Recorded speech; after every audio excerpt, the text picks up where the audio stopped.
Good morning, Chairman Bishop and Ranking Member Grajava and members of the committee.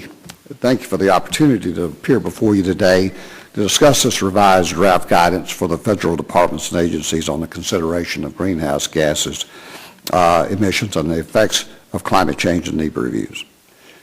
I began my career at an Army installation over 35 years ago, helping develop the first environmental program at that installation. I wrote and reviewed NEPA analysis as a part of that, and before I left, I was responsible for power production, energy program at the facility, as well as the management of the natural sources and the environmental program. During that period, the Army constructed a chemical decontamination training facility, the only one in the world, and I headed up a team that prepared the NEPA analysis and was responsible for getting that facility permitted. In 1985, I moved to the Assistant Chief Engineer's office at the Pentagon and then to the Secretary of the Army's office. I wrote the Army's first NEPA regulation during this period and was part of a senior level team that prepared the EISs to destroy chemical weapons and to advance the Army's biological defense research program and the analysis for base closure and realignment and many other controversial and necessary programs for national defense.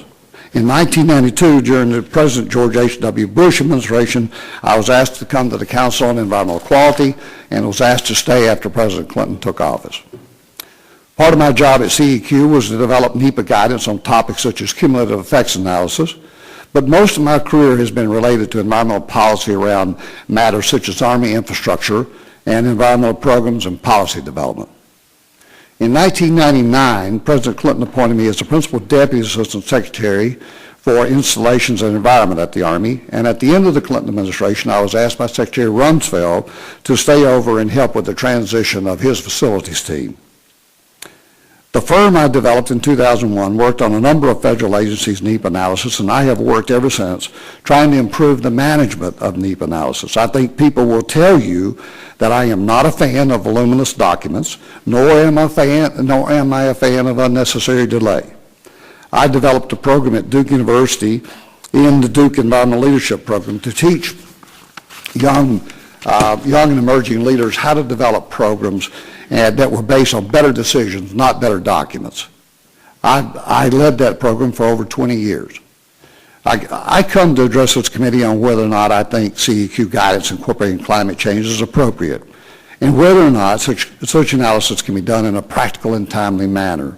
Finally, to provide my honest assessment of what I would advise a client who will face this guidance, and I have at least one client who probably will. I do support CEQ providing the agencies with guidance on how to incorporate climate change in the NEPA analysis. It was this House Merchant Marine and Fisheries Committee more than 45 years ago that reported out a bill to require that we use new and emerging science about the environment to advise decision makers within government about courses of action. It was this committee that responded to the anomalies like rivers catching fire, oil spills along our coast, garbage piles in our cities, and no swimming signs along many of our coasts. It was this committee that shepherded NEPA through the legislative process and got it passed by a staggering margin that was supported by both parties. One of the major contributions to the statute was the chairman of the House Merchant Marine and Fisheries Committee's insistence that there be established a Council on Environmental Quality in the Executive Office of the President. Climate change falls squarely into consideration in the NEPA analysis. Scientists in the Supreme Court have said that greenhouse gases are a pollutant. These are precisely the kind of issues that NEPA and CEQ regulations intended for agencies to assess. While many may say that few agencies are going to admit anything significant, the truth is that it may be individually minor, but it is a collective number of small actions, whether positive or negative, that may lead to a cumulative significant impact. As important is that agencies should understand the impacts that climate change will have on federal facilities and think about how to design and site facilities. Most agencies are already doing this based on their own understanding of resilience and adaptation. I support CEQ's efforts because I think it is about better government. Government is supposed to answer to its citizens and be transparent. NEPA has helped communities get answers from the federal agencies operating in their communities. In many ways, that is NEPA's major success. I support CEQ's efforts because I think it will lead to better investments. The government is, after all, using other people's money. The money we spend to build facilities in the Army went through a long and arduous process to get approval, and while I was there, many of these proposals were disapproved, frankly, because some of them were just dumb ideas. I will just conclude, Mr. Chairman, that I support CEQ's efforts because I think it will lead to better decisions, not better documents.